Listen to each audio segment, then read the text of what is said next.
The last thing I saw was a wrist flick and a door slamming. Gravel spit into my shins as the taillights knifed the trees and vanished.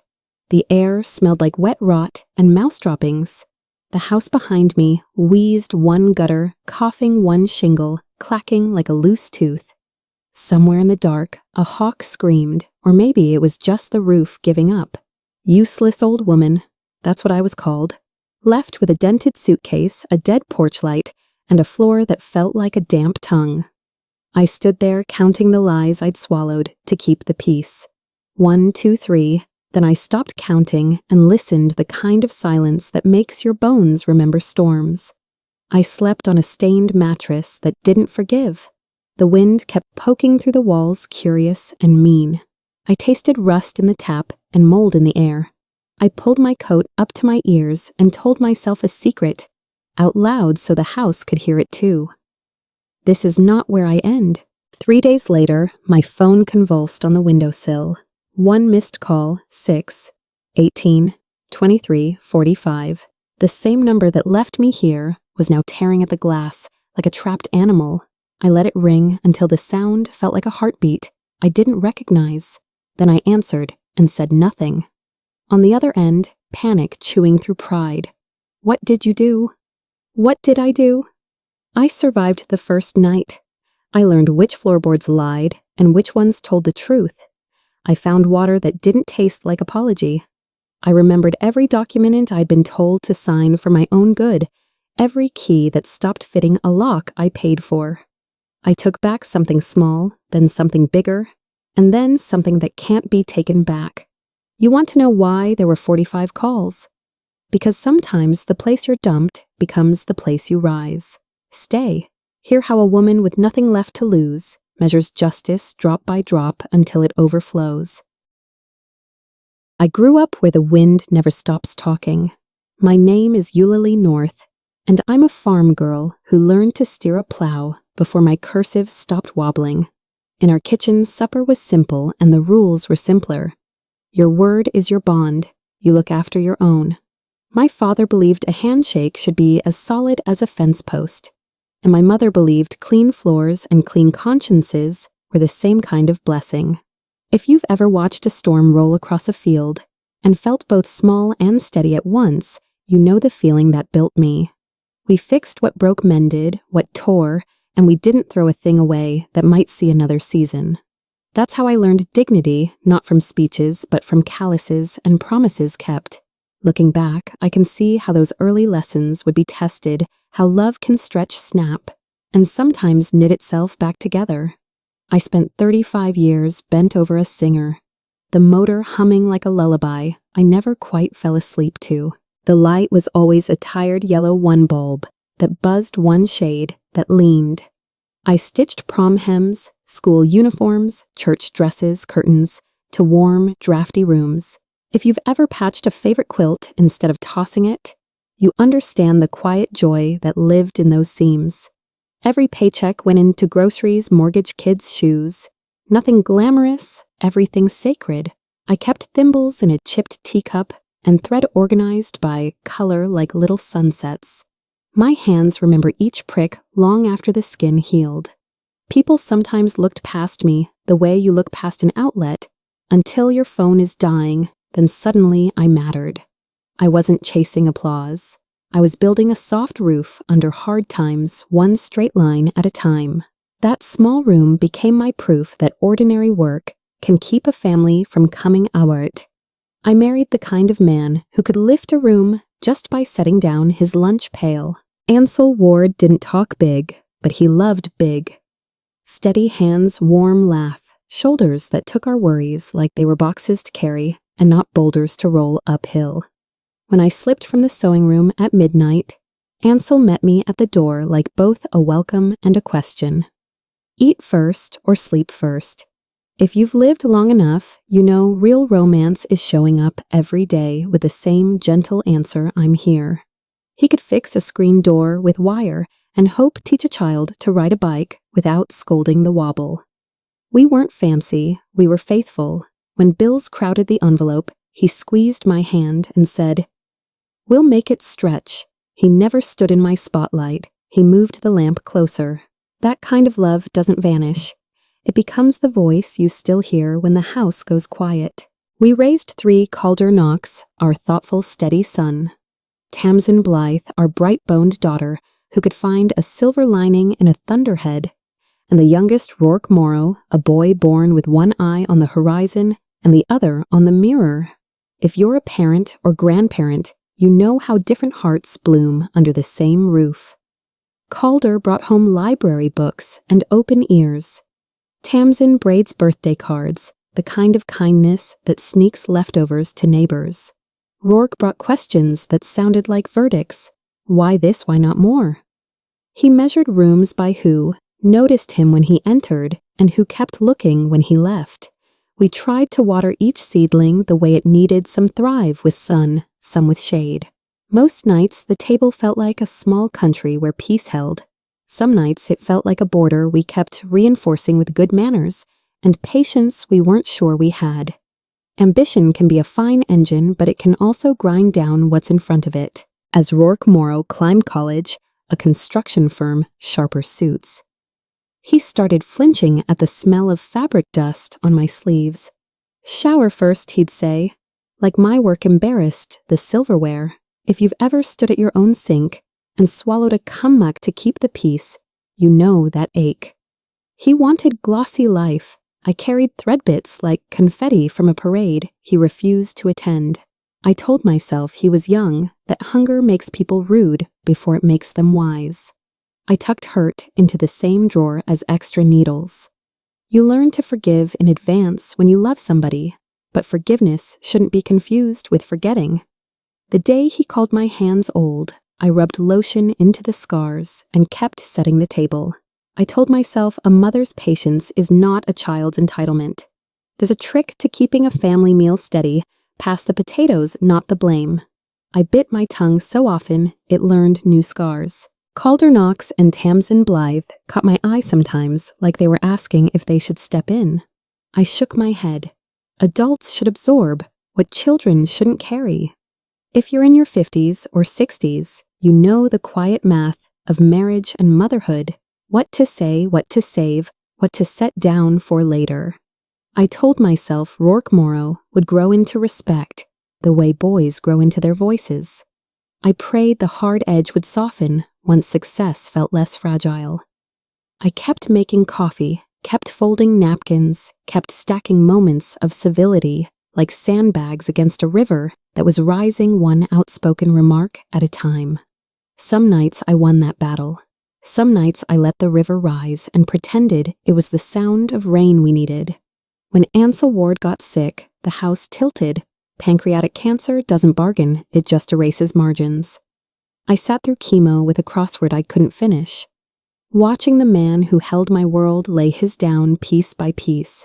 If you've buried a love, you know the weather that follows. Everything sounds like it's happening in another room. We marked his passing under a drizzle that felt scripted, like the sky knew to be tender. At the cemetery, umbrellas knocked softly, and people spoke in the past tense like it wouldn't break them. Rourke Morrow wore dark glasses and a face I couldn't read. I waited for comfort and got promises instead. After the casseroles went cold, the bed felt wider but not emptier. His voice stayed. "Stand up, Ellie," I could almost hear him say. "You've stood through worse." Love doesn't end at a headstone. It just changes its address and keeps sending letters in the wind. Grief makes you lightheaded. You float toward any hand that looks steady. Rourke Morrow said, "Come stay in the city," and it sounded like a railing on a staircase I was afraid to climb alone. He poured a coffee he didn't drink and promised to handle everything. If you've ever signed a form because someone said it was easier that way, you know the lullaby of convenience. I told myself this was our bridge, back to each other, that loss had sanded down his pride. The guest room smelled like lemon cleaner and second chances. Grandkids' drawings on the fridge, quiet laughter under the door things that make a widow breathe easier. I placed my suitcase in the closet like I was setting down a suitcase of years. I didn't see the trap yet. Many of us don't not until the click of the latch sounds like help turning into control. I slept finally. Tomorrow would be safer, I thought. Next came the small asks IDs, to update pension letters, to organize the deed to review. Rourke Morrow spoke in the language of errands, the way a storm talks through a screen door. If you've ever handed over a wallet at the doctor's window and felt oddly naked, you know the sensation. Sign here, Mom. Initial there.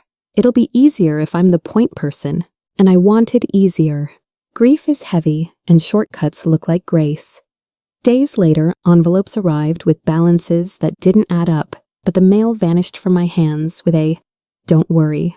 My voice thinned. The kitchen became his office. My chair became a waiting room.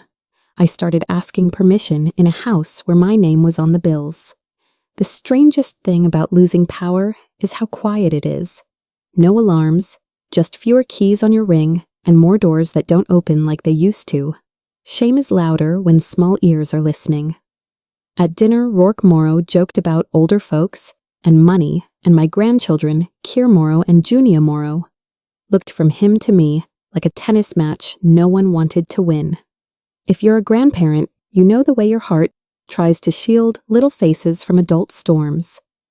I smiled at the green beans, changed the subject, complimented a spelling test. That's how we protect children, redirect the lightning. Later in the hallway, I heard, "I'll take it from here." She can't keep up. My cheeks burned not from the words as much as from the audience. It's one thing to be belittled. It's another to be used as a sermon illustration about becoming obsolete.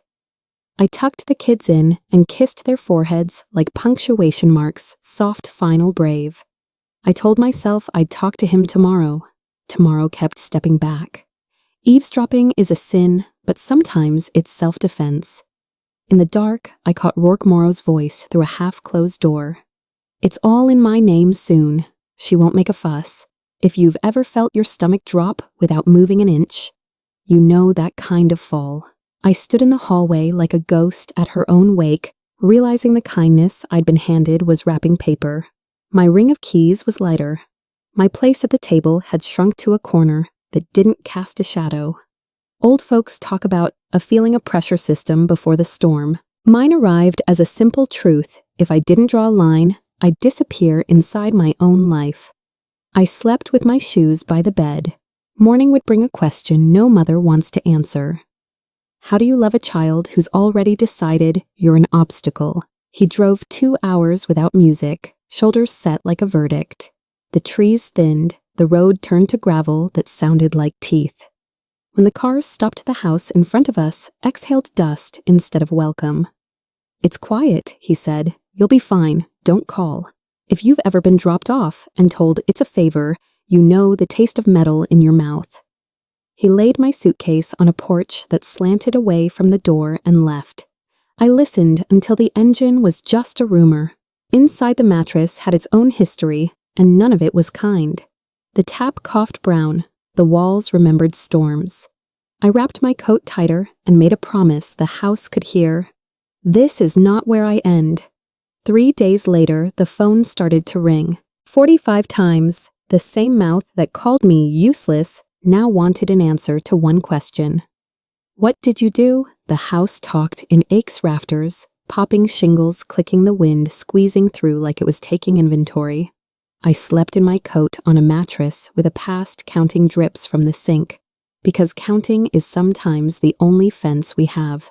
If you've ever woken at 3 a.m. and felt your age like a weight on your chest, you know the kind of night I had. The cold found my knees, the dark found my doubts. Maybe this is what I deserve, I almost said, then caught myself. Despair is a smooth liar. I boiled water in a dented pot and held the steam to my face like a small blessing. I pictured sunrise like an appointment I had to keep. When the coyote yipped, something inside me answered back. I wasn't loud, but I was stubborn. I will make it to morning.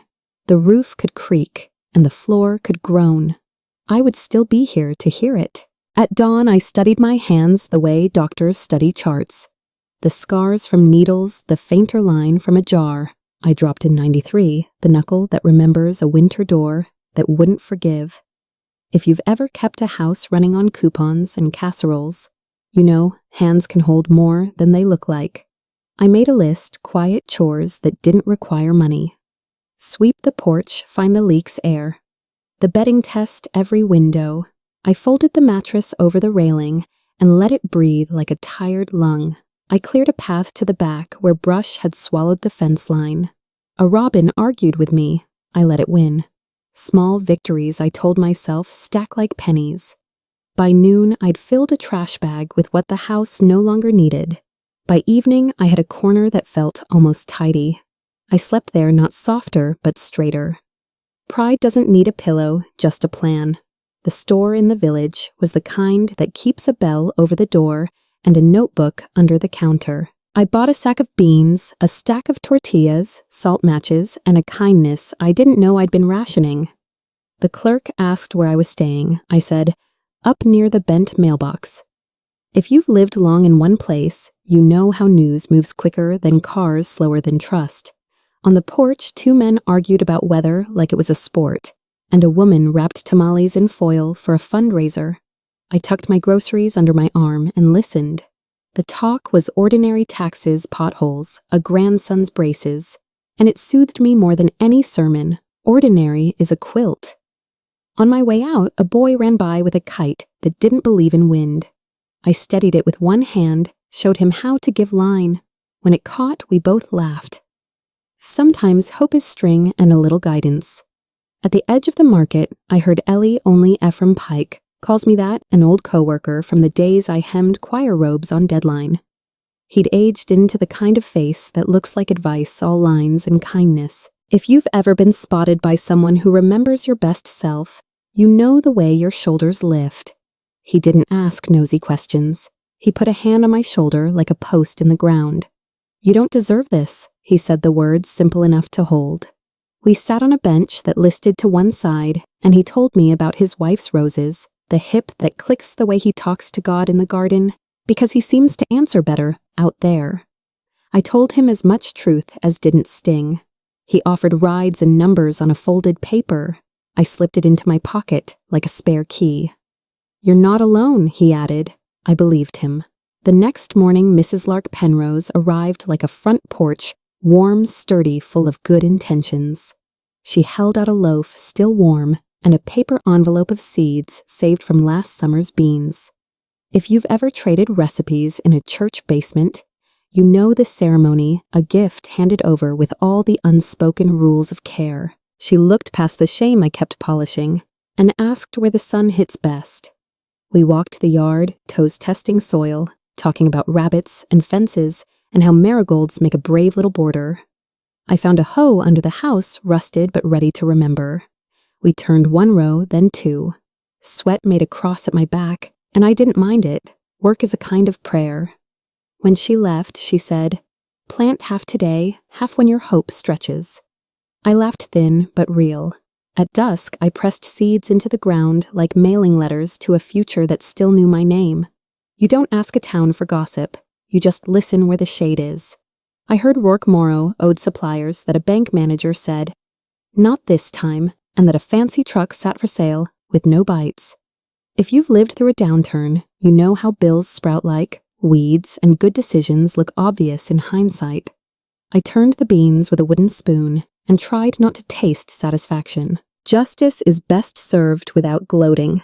That's what Ansel Ward used to say. Still, it was something to know the storm that blew me here was rattling other windows. I walked to the bent mailbox and back, letting the news settle like silt after rain. By evening, the coyotes were closer, and my resolve was steadier. I packed my important papers into a tin and slid it under a floorboard. If the wind was shifting, I wanted my house, this wheezing, stitched-together house, ready to lean the right direction. Grief doesn't leave. It changes seats. In the hush after supper, I heard Ansel Ward, the way I always do when I need him, not a ghost, a memory with good timing. Stand up, Ellie, he'd say. You've stood through worse. If you've ever talked to someone who's gone and felt comfort instead of foolish, you understand. I unfolded our wedding photo, the one where my veil snagged, and he untangled it like we had all the time in the world. We promised in sickness and health and lived the fine print. I set the picture on the windowsill where the light is kind. I'm still keeping us, I told him. The house didn't argue. Outside, the beans made the small leap from seed to promise. I brewed tea strong enough to stand a spoon, then wrote on a scrap of paper, "I will not be erased." I tucked it in my pocket, a vow you can reach for, when the phone rings with a name that once meant home. The phone buzzed like a trapped fly. Rourke Morrow sobbed through a story of invoices and deadlines that had suddenly remembered their due dates. If you've ever held a crying child while your own heart was breaking, you know the tug. He asked for advice, the way a drowning man asks for a ladder. I pressed the speaker to my ear and listened to the word mom strained through pride. I didn't say the first dozen things that lined up old hurts with fresh shoes. I said breathe. We named the facts, not the drama, what's owed, what's left, what's real. He wanted a rescue. I offered a truth. You stopped listening when I still had strength to give. I'll think. He hated the pause always has. After the call, I leaned on the counter until the wood remembered my shape. If you've ever ended a call and stood in the same spot, because moving felt like betrayal, you know that minute. The kettle clicked, I let it boil. It's a strange thing to be both the wound and the bandage. I paced the kitchen, the floor, keeping count. Rourke Morrow had cried, and the sound still clung to the curtains. If you're a parent past 50, you know the muscle memory of fixing how your hands move before your mind agrees. I set 2 mugs on the table habit, but poured only one. I made a list titled Help and another titled Harm, writing what would heal him versus what would teach him. They fought on the page, those columns, and I let them. Mercy isn't weakness, it's choosing your target. By sundown, I had a sentence I could live with. I will not fund your collapse, but I will not gloat. I will answer with boundaries, not rage. I slept light and woke early, the house creaking along with my resolve. If you've ever loved someone you had to step back from to save them, you know the burn. It stings. It also cauterizes. When Silas Duval arrived, he brought his own chair and words that didn't need polishing. "You've been living here, fixing here, paying what you can," he asked. I nodded. If you've dealt with paperwork past retirement age, you know how relief sounds when someone speaks plain. "There's something called adverse possession," he said, which is a fancy way of saying if you openly care for abandoned property, long enough the law may say it's yours. No Latin, no swagger, just steps, document improvements, collect witnesses, keep the place tidy, don't hide. He drew a little map of the lot with a pen that clicked like a cricket. "Time is part of the recipe," he added. I told him I could do honest and I could do steady. He smiled, then asked about neighbors who'd vouch. I said Ephraim Pike and Mrs. Lark Penrose would sign their names without their pens shaking. We shook on it. A handshake still counts where I'm from. Some people heal with yoga. I heal with lists. I made a schedule Silas Duval would respect mornings for the garden midday, for the fence late afternoon, for patching the roof where it wept into a coffee can. Evenings belonged to proof. I dated everything, seed packets, receipts for nails, photos of the porch, before and after it stopped sagging like a tired jaw. If you've ever kept a medicine log for a spouse, you know the power of rows and boxes checked. Ephraim Pike came by with a post hole digger that had stories to tell. We set new corners where the old ones had given up. Mrs. Lark Penrose brought lemonade and the kind of praise that keeps your back from quitting. I wrote each visit in a notebook, names spelled right times honest. At night, I slid the notebook under the mattress like a savings account. Paper can't keep you warm, but it can keep you safe. By the end of the week, the beans showed themselves 2 leaves like small hands saying present. The chickens from Mrs. Lark Penrose's neighbor found my yard and left opinions. I bartered for 2 and a coop with more hope than nails. Ephraim Pike tuned the hinge on the front door until it sighed instead of shrieked.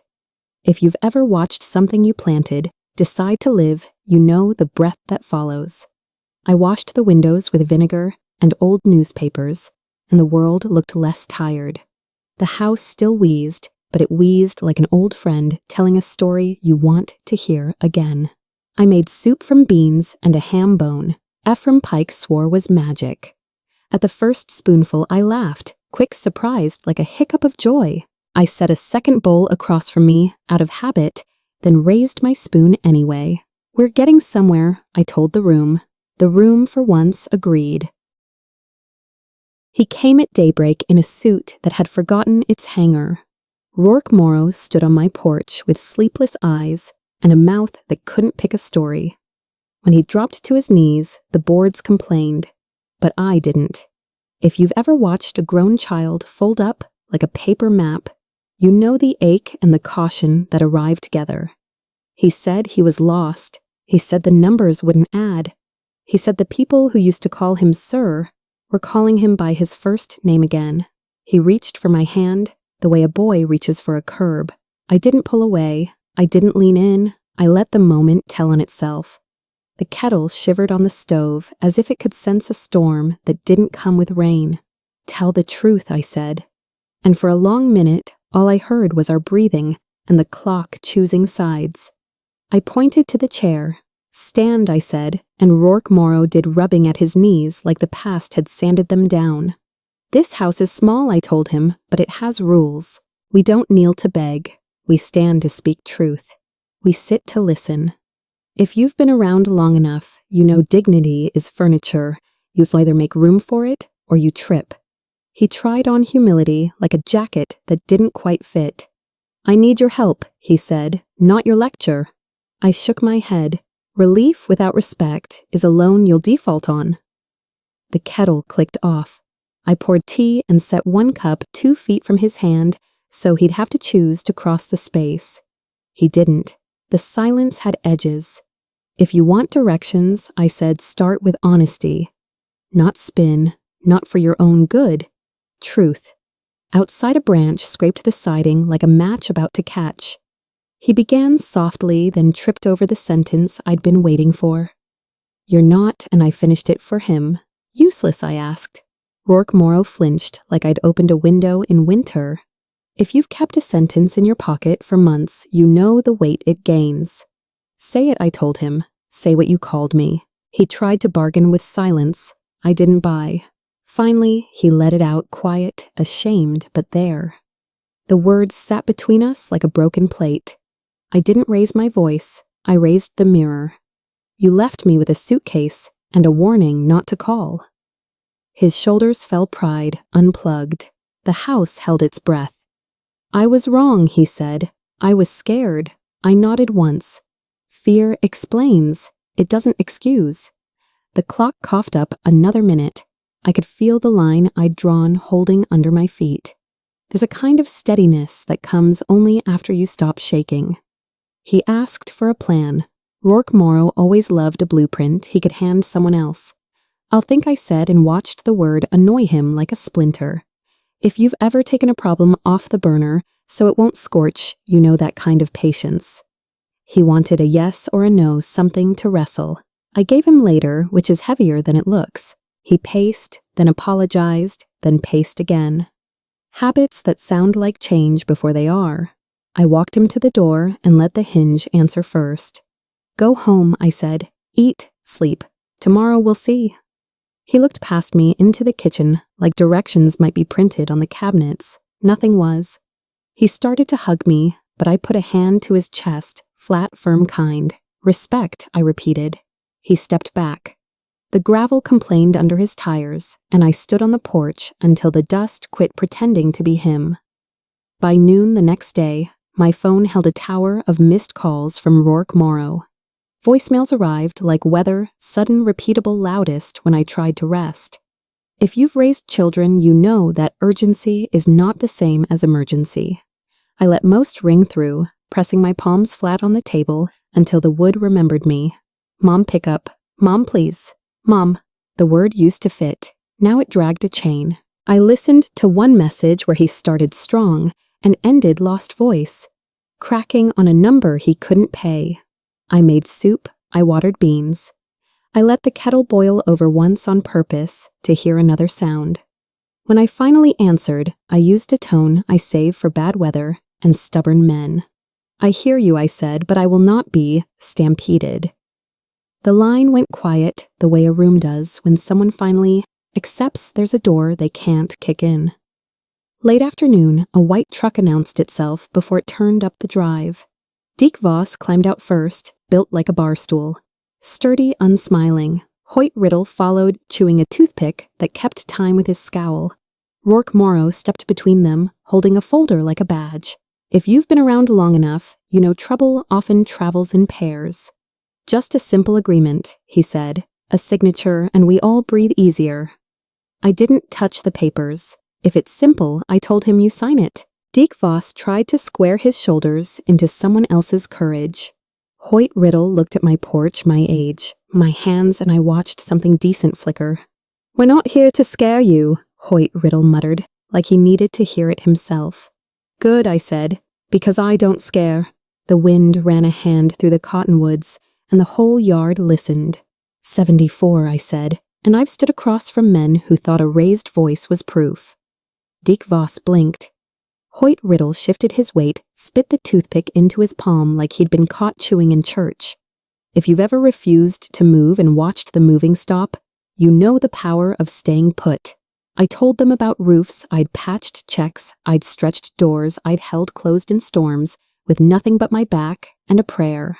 I don't sign scared, I added. Rourke Morrow flushed, then tried a smile that didn't climb his cheeks. We'll be reasonable, he said, which is what folks say when they mean the opposite. Hoyt Riddle cleared his throat. Boss, maybe this isn't... He didn't finish because he didn't have to. He and Deke Voss turned, climbed into the truck, and left their dust to apologize. The folder in Rourke Morrow's hand felt suddenly heavier. He didn't offer it again. Anger looks younger than regret. Rourke Morrow shook the air with words that had worked for him in rooms I've never been invited to. I have a right, he said, jabbing at the ground like it owed him a witness. If you've ever drawn a boundary, you know the second wave, the argument about the argument. I met his eyes. You surrendered your rights the day you told me not to call. I said steady, like a level on a shelf. He swallowed, fought his face back into bravery, failed. The yard. God bless it, chose silence. Even the birds waited. I'm still your son, he said, and I nodded once. And I'm still your mother, I answered, which is why I won't let you do this to either of us. Something in him wobbled. He put the folder under his arm, like maybe the papers could keep him upright. They couldn't. He left without slamming the door. When a wind dies, you hear what the house has been saying all along. The rafters eased. The hinge sighed. And the sighed. I walked the rooms palm to wall the way you do, after an earthquake checking for new cracks and old lies. If you've ever outlasted a hard conversation, you know the strange peace that doesn't ask your permission. I made a small supper and ate it slowly, tasting each bite like it was proof of something. In the mirror, my shoulders looked level again. I wasn't younger, but I wasn't bowed. The night came in soft, and the coyotes kept their distance, singing farther down the ridge, as if even they respected a boundary. I opened the window to the creek's whisper, and let it talk me towards sleep. The phone slept too. Tomorrow would bring paperwork and fences to mend. Tonight brought nothing but breathing and the clean, unspectacular triumph of still being here. Morning delivered Silas Duvall with a legal pad and a pen that clicked like it was keeping time for us. He asked for receipts, photos, witness names. I laid everything out, seed packets, a thumbnail gallery, on my phone notes in my careful hand. If you've ever built anything worth keeping, you know the comfort of stacking proof. Silas Duvall drew boxes for affidavits. Ephraim Pike, Mrs. Lark Penrose, and lines for dates. Like a fence that would finally stand up straight. We'll show possession, improvement, intent, he said. Plain as a hammer, we'll show you didn't hide. I told him about Deke Voss and Hoyt Riddle and the folder that never found my table. He nodded face set in the way good men choose seriousness. Pressure isn't ownership, he said. Paper is. We shook hands. That's still a contract where I'm from. After he left, I copied everything twice. A house can be taken. A record makes it harder. At night, the water behind the house learned my name. It started as a hush and turned into a story, the kind Ansel Ward used to tell when the power flickered and we lit candles for company, not fear. If you've ever slept near a river, you know the way it files down the edges of a day. I stood at the bank and listened. The surface looked ordinary until moonlight braided it into something certain. I filled a jar and held it to the porch light, clear as intention. I don't believe in signs, not the flashy kind, but I believe in provision. I believe in finding exactly enough at exactly the moment you're done pretending you're fine. I dipped my fingers and tasted cold clean like a promise that didn't need a witness. The phone stayed dark inside. The water kept talking. I went to bed hearing it, and I dreamed of roofs that didn't leak and papers that finally knew my name. I woke with a sentence already made. If this land is a test, I'll pass by living here well. Silas Duval would handle filings. I would handle morning's coffee chores, a porch swept like a welcome. If you've ever taken a mess and given it a job, you know how quickly it starts behaving. I fixed the loose step that kept scaring my ankle. I painted the mailbox straight and wrote my name like it belonged. Ephraim Pike waved from the road, 2 fingers from the wheel, the old country hello. Mrs. Lark Penrose dropped eggs with shells the color of good china. The creek hummed approval. Somewhere farther off, a truck grumbled that sounded like Rourke-Morrow going the other way. I didn't check. When the sun slid behind the cottonwoods, the yard looked less like a dare and more like an address. I set a chair where the breeze finds you and sat. The next chapter was already walking up the path. Dr. Peregrine Ames arrived with a field kit that looked like a lunchbox for serious people. He knelt by the creek, rinsed a vial twice, then filled it like he was catching a secret. No small talk, just patience. If you've lived long enough, you know how trustworthy quiet can be. He checked pH turbidity, mineral balance. Plain words, no showmanship. Clean, he said, and not just clean consistent. He placed a measuring rod and timed the flow with a watch that had seen weather. You've got volume, he added, the way a mechanic might say your engine's sound. I thought of the nights the water sang me to sleep and felt seen. He capped the samples, labeled each in tidy print, and promised a report Silas Duval could take to a judge without blinking.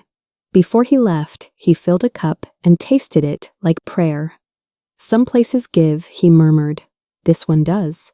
The creek kept talking as his truck shrank down the road. Silas Duval sat at my table, glasses low the way men read when the words matter.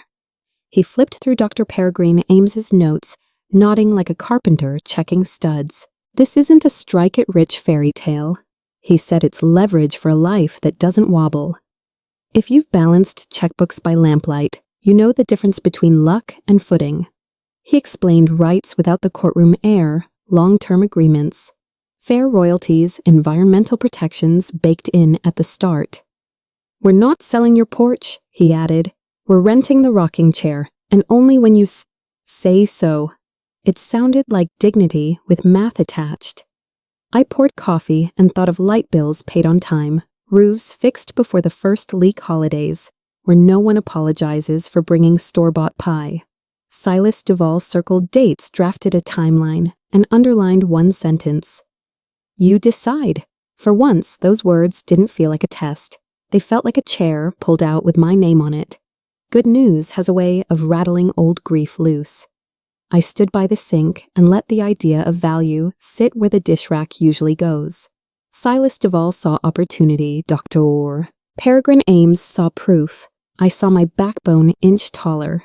If you've ever stretched a meal so everyone gets seconds, you understand what I wanted: steadiness, not shine. Money fixes shingles and buys prescriptions, but it can't return the years I spent being talked over in rooms I paid to heat. I thought of Ansel Ward, of the vows we kept, of the nights I learned to sleep on the brave side of the bed. The creek outside ran like a sentence finishing itself. Not revenge, not spectacle order. I dried a cup and realized the real win would be waking without dread. The town could whisper numbers. I wanted quiet. I wanted enough to stop feeling like a moving target. Justice to me looked like choosing when to answer the phone. News travels faster than weather. By Tuesday, Rourke Morrow called with a voice that had traded sorrow for saw blades. If you've lived through family drama, you know that pivot when please becomes prove it. He hinted about rumors, asked about assets, laughed too lightly at the idea of a spring with a future. I heard fear trying on anger, like a jacket one size too small. It's just water, he said. Don't get carried away. The line popped with distance, but I could still feel the tug. I kept my answers short, the way you do when you're walking past a dog you don't trust. A scientist tested it, I said. A lawyer's reviewing it. Silence. Then, we should talk face to face. He didn't say I'm sorry. He said we like the word could airlift him inside my decisions. I looked at the sink, at the cup Dr. Peregrine Ames used at the list Silas Duvall made. I thought has rules. He showed up without the truck that tried to impress, and without the men who didn't. Rourke Morrow carried sweat on his collar and a bag that had lost arguments with zippers. Let me stay a few days, he asked. I'll work. I need quiet. I need a reset. If you've ever watched someone step toward humility and wobble, you know the mixture of hope and guard that rises. I opened the door, but kept the latch chain hooked, literal, symbolic both. House rules, I said. Early mornings. No paper leaves this table without my say. No talk about what I owe. He nodded like a student who finally found the front row. We split chores, fence posts for him, pantry for me. I kept my eyes on hands, not speeches. When he asked for advice, I gave it in teaspoons, not gallons. That night, he slept in the room that faces the creek. I slept with my boots pointed toward the porch. Sunlight makes truth less slippery. We hauled water in old paint buckets, set a corner post straight, and kept time with our breath. Rourke Morrow talked less at first, then more the way rusty hinges warm to the job. He admitted the loneliness that comes wrapped in loud rooms. He said success felt like an audition. He couldn't stop performing. If you've ever stayed late, so others could leave early, you understand. He confessed a fear of becoming ordinary, of being forgotten, like Christmas lights in July. I wanted to tell him the ordinary has saved more lives than ambition ever will. Instead, I let the work translate. Nails level line, honest tasks that don't respond to swagger. He looked younger by noon, or maybe just less tired of pretending. We ate sandwiches too fast and laughed when the bread didn't hold. For a minute, the old kitchen felt like a place that forgives. The creek approved, or maybe that was just me. Habits have a sound, and breaking them does too. After lights out, I heard the screen door argue with a hand that wasn't mine. I followed the beam of a phone to the waterline and found Rourke Morrow framing the creek like a realtor. If you've ever caught someone halfway between apology and angle, you know the drop in your stomach. He tucked the phone too slowly. Just recording the sound, he said, selling it cheap. I remembered folders and signatures, trucks, and men, and the word trust limped out of my mouth. The moon tried to help and failed. No, I said, not tonight. He offered a joke. I didn't buy it. The creek, generous as ever, kept flowing. I stood there until the cold knew my name. Again, then went inside and locked a door I hadn't locked in months. Sleep came like a guest who leaves before the dishes are dry. Morning would require clean sentences. Coffee tastes different when the truth is late to the table. I set a cup down and met Rourke Morrow halfway to a speech. Don't confuse forgiveness with forgetting. I said the way you say, mind the step when you're tired of bruises. If you've drawn lines and watched feet test them, you know the drill. He tried to float a reason, but reasons can't swim forever. Did you film the creek, I asked? He stared at the door like it could answer for him. Pack your bag, I said, and the sentence surprised even me with how steady it stood. He deflated, not dramatically, just enough to finally fit his age. I was scared, he said. I'm still scared. So am I. I answered, but fear isn't our boss anymore. He gathered his things like consequences, one zipper at a time. On the porch, he paused. Call me, he tried. I'll call when the truth is ready, I said. The latch clicked like a period. By Thursday, Silas Duvall carried a folder that sounded like progress when it hit the table. Affidavits from Ephraim Pike and Mrs. Lark Penrose photos, stamped with dates Dr. Peregrine Ames's lab report, clipped square in front. We're lined up, he said. Hearing soon. If you've ever waited on paperwork that decides your tomorrow, you know the way minutes stretch like old elastic.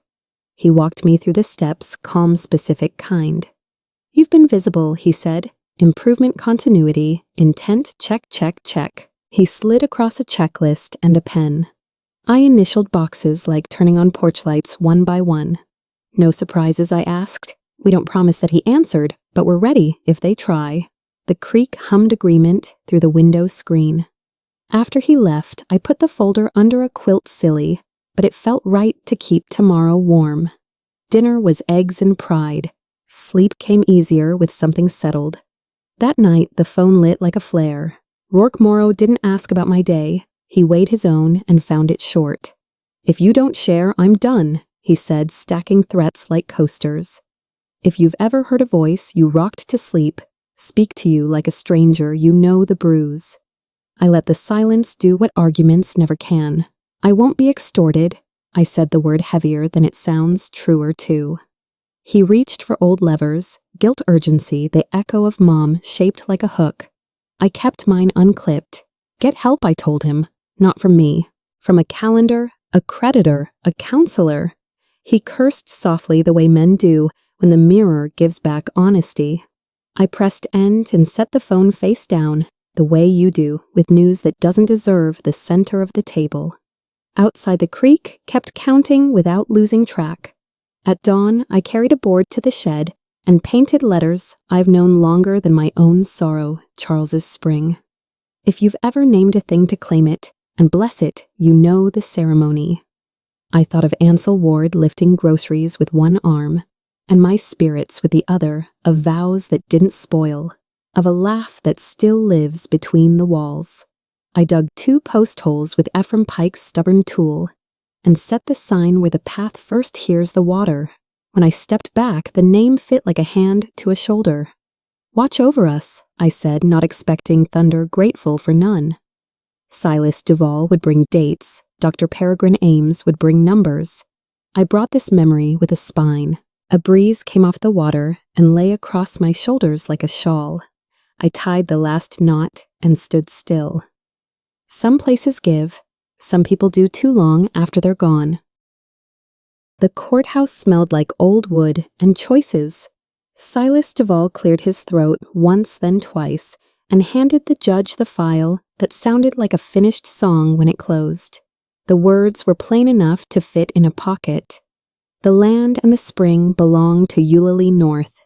If you've waited years to be seen in a room that decides your tomorrow, you know the way relief sits you down without asking. I didn't cheer, I breathed. Silas Duvall shook my hand. Like a man confirming weather he predicted, outside the air felt wider. I walked to the truck slower on purpose, letting the news settle in my bones like good broth.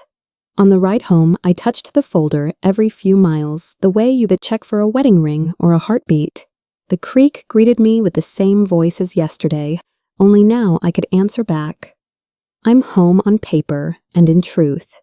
2 days later, Vesper Hale arrived in boots that meant business and eyes that meant listening. She represented a water company, but spoke like a neighbor. Steady, respectful, no glitter. We sat at my table with Silas Duvall, and she spread out a contract that didn't try to hide in its own words. Royalties tied to the actual gallon safety audits, on schedule shut-off rights if the land said enough. If you've signed something you later regretted, you know how precious it is to read and feel taller, not smaller. Vesper Hale didn't talk like she was buying a miracle. She talked like she was renting trust. Silas Duvall traced clauses with his pen and nodded in those careful places he saves for yes. I asked about noise trucks, weekends, and birds. She had answers, not apologies. When she left, the contract didn't hum like temptation. It hummed like a refrigerator. Quiet, useful, a good hum to live beside. We met again, and I came with a list written in fat letters. Protect the creek limit truck hours, set aside a share for the town. Vesper Hale listened the way you watch a recipe. Come together, no rushing, no skimming. Silas Duvall translated my plain talk into paragraphs that knew where they were going. I asked for a community fund school supplies. Winter coats, the kind of help that puts a hand on a shoulder without asking for a speech. I wanted sensors in the water reports posted for all to see, and a pause button if the land looked tired. If you've ever chosen a smaller slice so everyone gets dessert, you understand. Vesper Hale agreed more than she bargained. Silas Duvall smiled like a man who'd seen worse and planned for better. The creek ran steady outside while we wrote down the rules for staying that way. Dignity, I learned, looks excellent in ink. When the pen found the line, my hand trembled once, then remembered itself. Vesper Hale slid over a copy with my name right where the future needed it. Silas Duvall tapped each tab like a metronome initial, here, here, and here. If you've ever said yes after years of we'll see, you know the gratitude that doesn't fit into a thank you. I wasn't chasing wealth. I was choosing quiet pills paid for, without counting roofs fixed before buckets gas in the tank, without mental math. We clasped hands across the table, no champagne, just coffee, that tasted like sunrise. Vesper Hale promised a crew that picks up after itself, and a manager who returns calls before dinner. Silas Duvall took a photo for the file, me the contract. The light through the curtain making a gentle halo on the paper. The house didn't look bigger, but it felt more certain, as if the walls had scooted closer to hold the news. The crew came on a Monday with tarps and respect. Vesper Hale had chosen folks who spoke softly to hinges and loudly to ladders. We painted the walls a forgiving white, patched the roof where it sighed, and planted a row of marigolds to tell rabbits no thank you. Ephraim Pike arrived with a toolbox that knows more jokes than he admits. He fixed the porch step that kept trying to memorize my ankle. Mrs. Lark Penrose brought pie and gossip and a prayer folded into a napkin.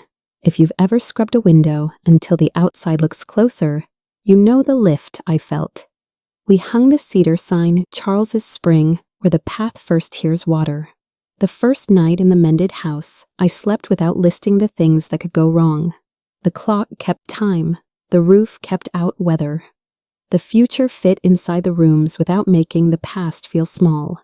On Saturday, Calder Knox pulled up with folding chairs, and a grin he saves for good news. Tamsin Blythe followed with deviled eggs, and that soft way she checks a room before she speaks. Keir Morrow and Junia Morrow chased each other through the spray from the hose, like small dancers in a cool ballet. If you've waited for a yard to sound like your yard again, you know the thump your heart makes when it happens. We ate on paper plates and told stories that kept their teeth to themselves.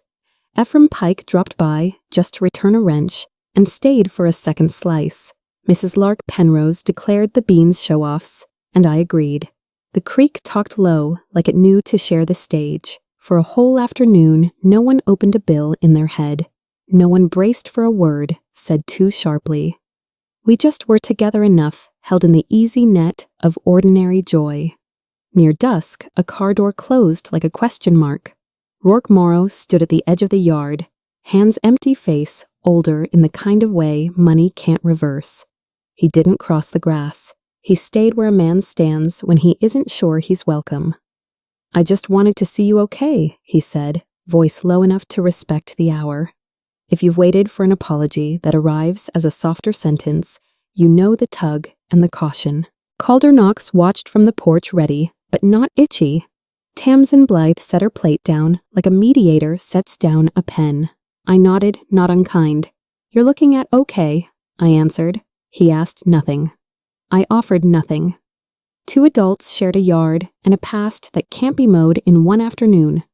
He left with the same quiet he brought, and the night returned to its usual business, crickets, dishes, and breath that doesn't hurry. In the quiet after dishes, I wrote a sentence on an index card for my own good.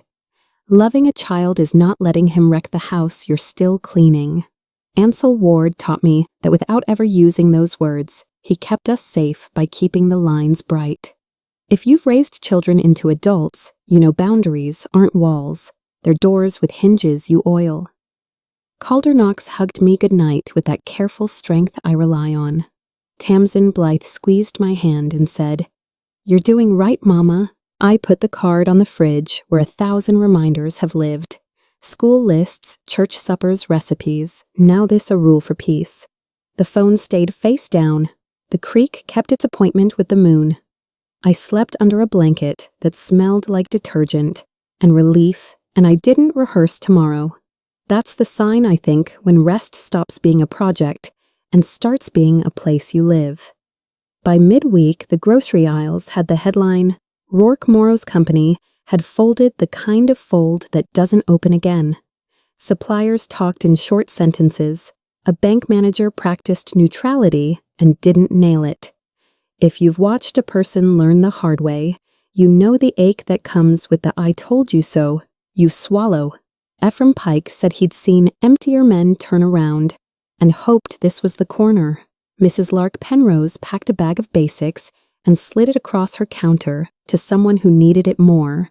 I stood at Charles's spring and said a small prayer with no adjectives.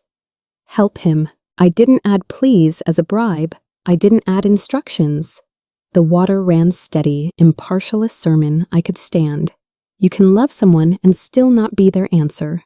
You can hope for a different ending while living the one you've earned. Dawn learned my schedule.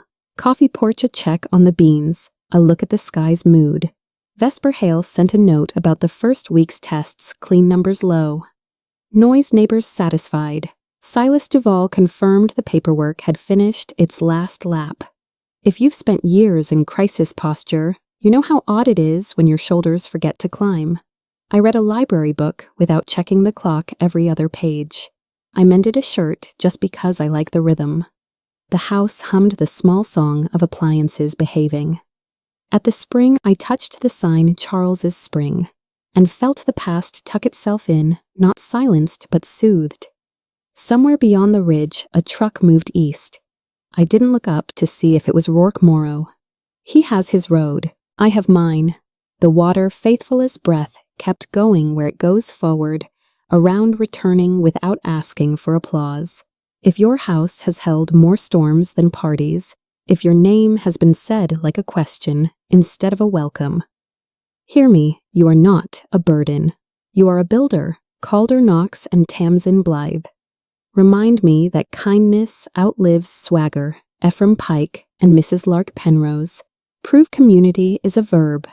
Vesper Hale and Silas Duvall show that good business has a conscience.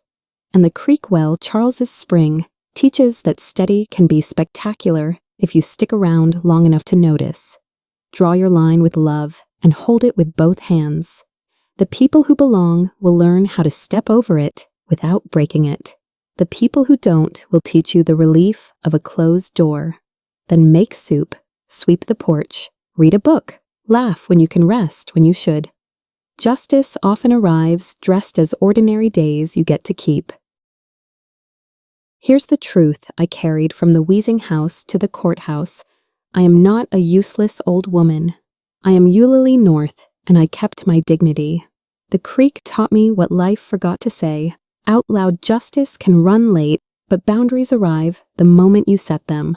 I can't rewrite the nights of cold or the names that stung, yet I can choose where my door stands and who gets to cross it.